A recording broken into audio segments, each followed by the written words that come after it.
Okay, today let's talk about your inner child. So, I'm going to do quite a few videos on inner child work over time. The first thing that I want to talk about is how do you know if you need to heal your inner child? And there's a couple things that are pretty simple. Do you have big feelings about small things?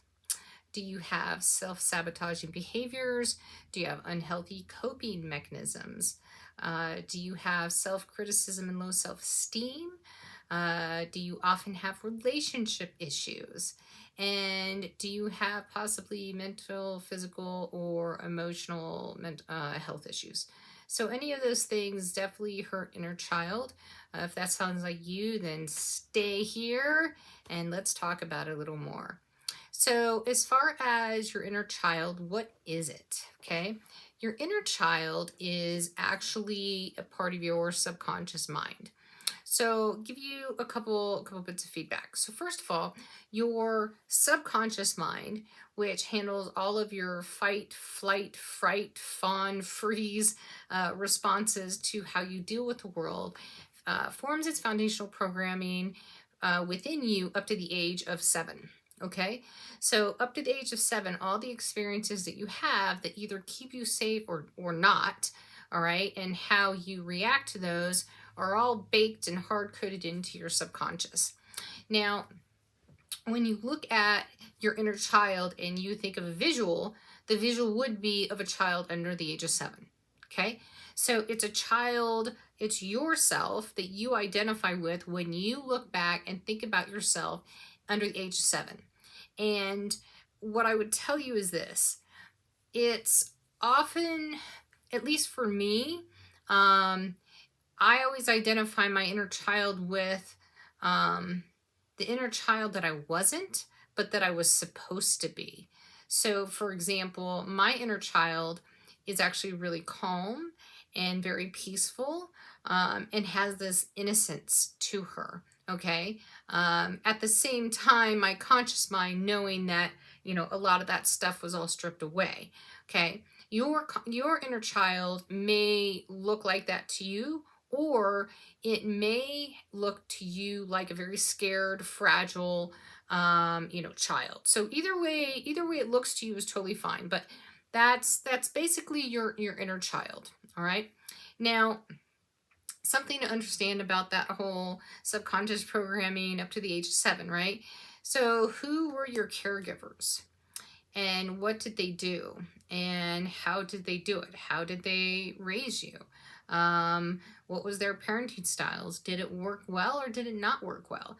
If you're still hanging in here right now, I can tell you that their parenting style did not work well for you. Now, as adults, a lot of times we try to excuse other people's behavior by, oh, well, they did the best they could, or, well, they didn't know any better. And there is truth to that. But at the same time, I also feel like sometimes that's garbage. And one of the reasons I feel that way is because I'm a parent now.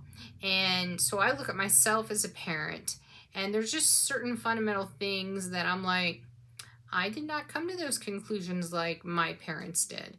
And so you kind of sit in a space of wondering, did they really do their best? I'm not so sure. So basically, if you are a parent, then you'll understand this.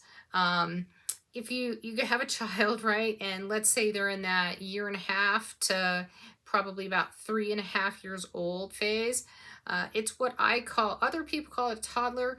I call it the emotionally unstable alien.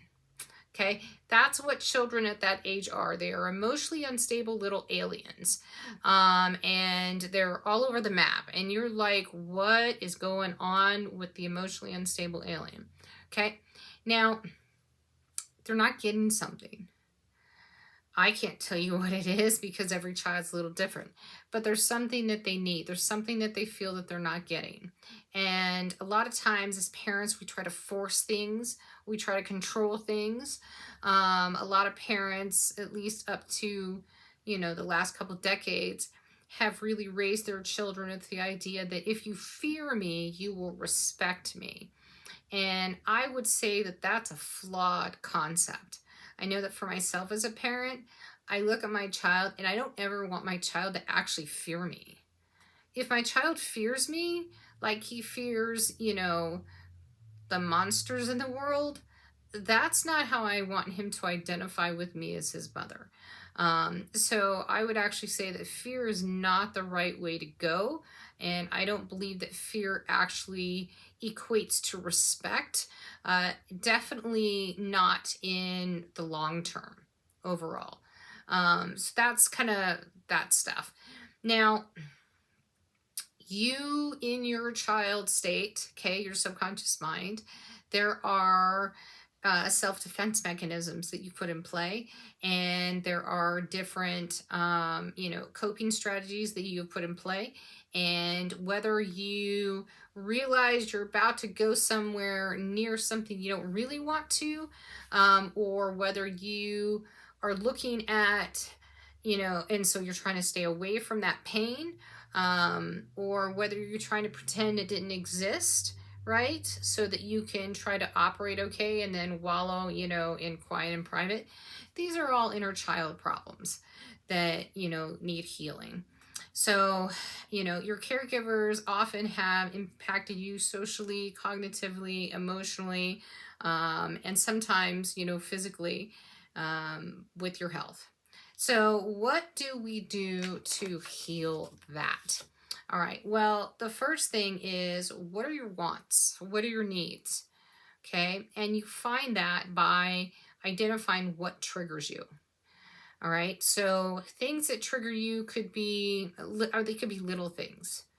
Okay, maybe stuff isn't picked up, or maybe it isn't cleaned, or maybe somebody used a certain tone with you, or maybe somebody used a certain word, like they called you dumb, and you really don't like to be called dumb. There's a whole list of things that can happen, and it's all dependent upon you and your experience. But those triggers are the first clue. So the first thing that you need to do is you need to sit down and figure out what emotionally triggers you. Okay. And this is actually called shadow work. All right. It's talking about, digging up the kind of dark pieces of your mind and, going through them and try to, clear the dust bunnies out and figure out, what's going on. Now, the other important thing about this is you have to figure out, once you identify your triggers, try to find the patterns. There's going to be a pattern in there that shows you, oh, well, I do this and this and this all because this happens. And when you start to see the pattern, then you start to see where everything connects.